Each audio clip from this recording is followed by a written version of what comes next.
Morning, Richland County. It's 9:30 a.m. on Tuesday, February 7th. Richland County Board of Commissioners is now in session. I'm Commissioner Cliff Mears, joined by my fellow commissioners, Tony Vero, Darrell Banks, Clerk Stacy Kroll, our County Administrator, Andrew Keller, David Morgenstern is here. We're joined with Carl Hunnell from Richland Source and Al Lawrence from the News Journal. Pat Dropsy, our county auditor, and a couple of representatives from the ID department. I'll let you two gentlemen introduce yourselves. My name is Aaron Lemaster. Nathan McVicker from IT. We have a bit of a show and tell today from the auditor's office with a new tool for voters to better understand what their vote will cost them in terms of levy. So with that, I will turn it over to Mr. Dropsy. The only painful thing I have to bring up is the fact that this was, I was approached by Mr. Vera about we could come up with something for the county. For the Get that, Hunnell? for the residents when it comes to levies. And so there's some other counties within the state of Ohio that have a levy estimator. So Beacon has been working with us on creating a new tab on the website, the public's website. So when you go to the public's website and you put in a property, whether you search for it by parcel number, by name, by address, when you pull up a property and it's prior to an election. So what the rule we're going to put in place right now is once the filing deadline is over and then no other levies can be put on the ballot for an upcoming election, and we will finish spreadsheet that we need to do with all the different levies that are going to be on the ballot and send it to Beacon, and then Beacon will post them to the website. So look at the top, all the way to the right, it says levies, and if you click on that, once the property is pulled up, what comes up are all the different levies of that property, the owners of that property will be voting on. So right now we have the senior citizens levy. And what it'll show is, the first thing it'll do is it'll tell you the levy type, which in this case for the senior citizens levy is a renewal. And what the proposed millage is. It'll have the election date, beginning year date, and that is a tax year, beginning tax year date when it's going to be collected. So if this levy passes, it will start, the new collection will start next year, which will be calendar year 2024, but that will be tax year 2023. It's also a 5-year levy. And underneath that information, it talks about since it's a renewal, they're already paying tax on that. So the current tax they're paying for that 1.5 mil levy, $63.34. And the proposed levy amount, since it's a renewal, will be the same, $63.34, and there'll be no tax increase for that particular levy. Then the next one that's listed for this property is the library levy. And then the one after that is the county homes levy. And if you notice, they're all renewals. So the residents of this particular property are already paying for that. So it's really no increase in their current taxes. Now, the fourth levy that this property owner will be voting on is for the new park levy. And it listed as an additional at the proposed millage of 0.65. The difference between this levy and 2 of the 3 previous levies is this is for a 10-year levy, which is similar to the library levy. If you look at the current tax, there's 0 because the levy does not exist as of right now. If it passes, it'll cost the property owner $35.65. And so it's an increase in taxes of $35.65. So this is something that we've been working on for probably the last 6 months with Beacon and trying to get this worked out.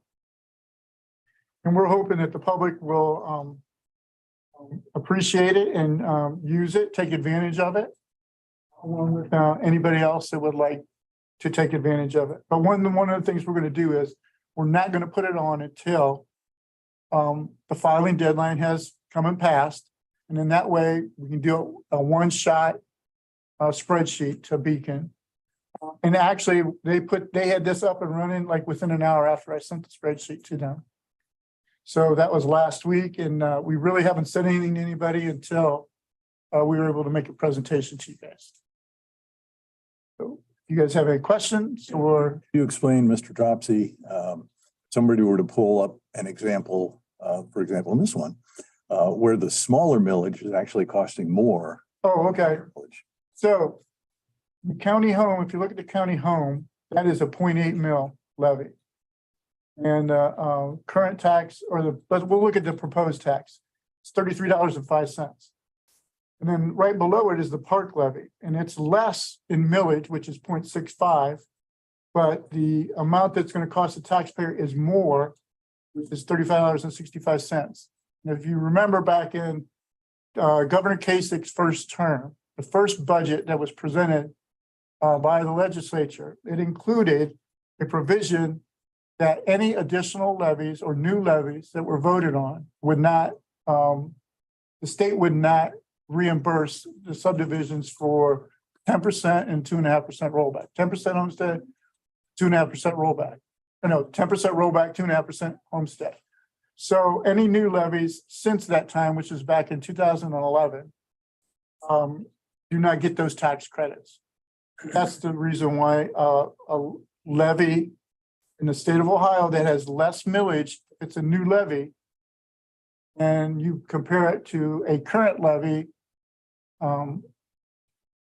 it's going to be, the new levy is going to be more, even though it's less than millage. Because there will be no 10% or 2.5% reimbursement from the state of Ohio. Pat, do you think we'll get to a point, can Beacon get to a point where they can show all the levies listed for a certain property, not just the one in that current year? I'm sure we can start working on something like that. I mean, it's already on a tax bill, but that's a statute, and that's under the purview of the county treasurer. But I can't see why you couldn't list all this on there. If you can do it for upcoming ballot issues, why not? So that's something we'll be working on with Beacon.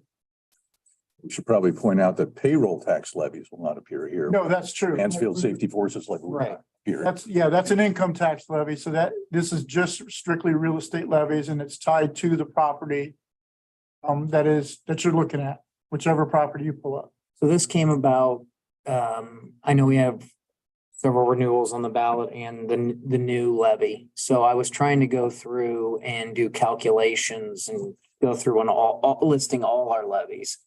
And I was kind of looking at other county auditor websites to see how they did it. And Pat was extremely helpful because I went to him and said, hey, receiving some questions on levies, trying to do my own calculations to give him a ballpark cost. And Pat said, let me look into it.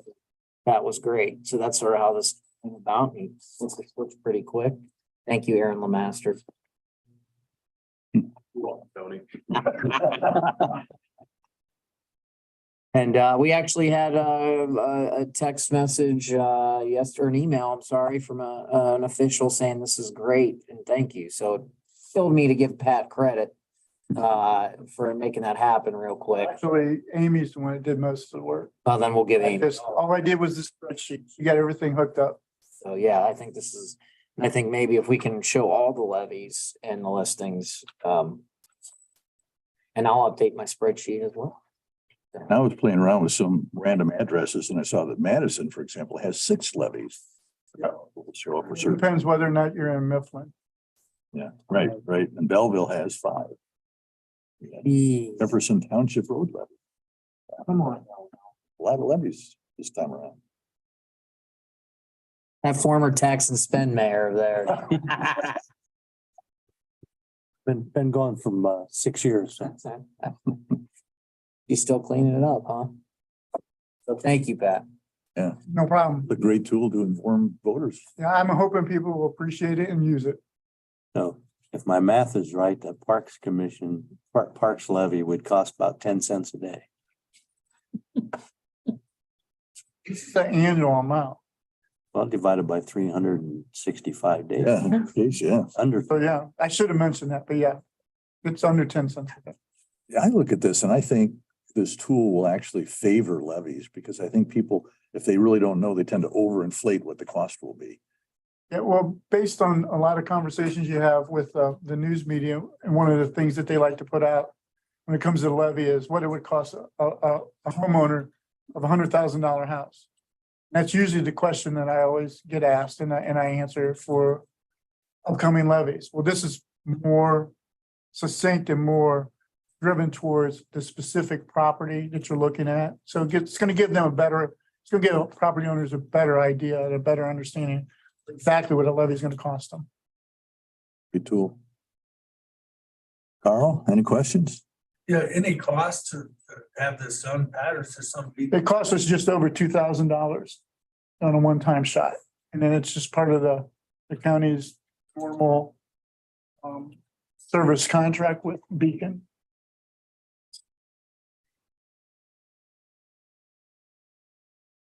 I don't really have any other questions other than a dime here and a cup of coffee there.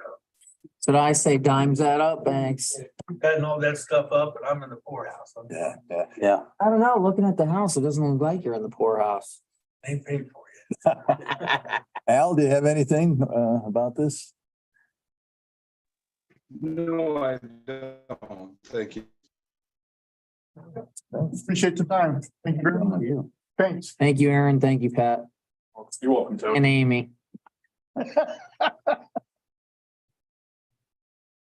Okay, well, let's move on to other business then. Can I have a motion to certify the record of proceedings for February 2nd? I think I'm gonna make an amendment on tape 0.01.12. It said the board, the annual request for qualifications. I presume it should say the board reviewed the annual request for qualifications. It's like we're missing a word there. So that would be my motion to amend. Second. Commissioner Mears, Yes. Banks, Commissioner Barrow. Yes. Can I have a motion to approve requisitions? So moved. Second. Commissioner Mears, Yes. Commissioner Banks, Yes. Yes. Next item is, we have a motion or a initiative here to accept a quote from Standard for a new drinking fountain at Longview. Wellness funds are paying for the fountain, which is $2,812, and the building department is paying the labor of $1,188 for a total of $4,000. So moved. Second. Commissioner Mears, Yes. Commissioner Barrow. Yes. Last item we have on the agenda was to approve satisfaction of a mortgage CDBG revolving loan fund from Alta Florist. Excellent. So moved. Second. Commissioner Mears, Yes. Commissioner Banks, Yes. Commissioner Barrow. Yes. Is there any other? Do you have any questions, Carl, on anything? Al, anything at all? Yeah, I've got a question on that Alta Florist thing. How far does that date back and do you know what it was for? I talked to Joe Gachetti about this. The original loan was from 2006. It was at 2 3/4%. It was later refinanced. I set up for a payment plan in 2014, and it was really a CDBG loan through the county, actually funds from the state, to employ low to moderate income people. That help? Yes, thank you. Okay, you're welcome. Any other business to come before the Board of Commissioners? Hearing none, we will recess until 10 o'clock when we will have an executive session.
It is 10 o'clock. The Board of, Richland County Board of Commissioners is back in session. I have a motion for executive session. I'll move. Second. Commissioner Mears, Yes. Commissioner Banks, Yes. Commissioner Vero. Yes. And I should have said to review compensation of a public employee, just for the record.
Richland County Board of Commissioners has just adjourned from executive session. I was remiss in not identifying Lori Bedson, Director of JFS, as in the discussion during executive session. The action will be forthcoming. No action is taken at this time. Actually, we do need to take action. I need to propose a motion to change the fiscal director position at JFS to a pay grade of 15.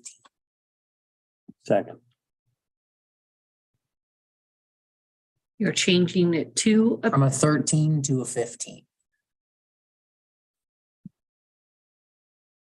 director position. Fiscal director, that is it. Did we not, we change her title to business manager? No, we changed it to fiscal director.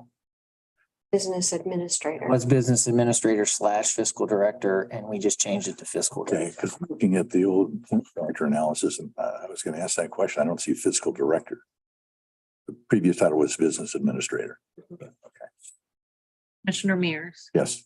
Commissioner Banks, Yes. Commissioner Vero. Yes. Being no other business, Richland County Board of Commissioners is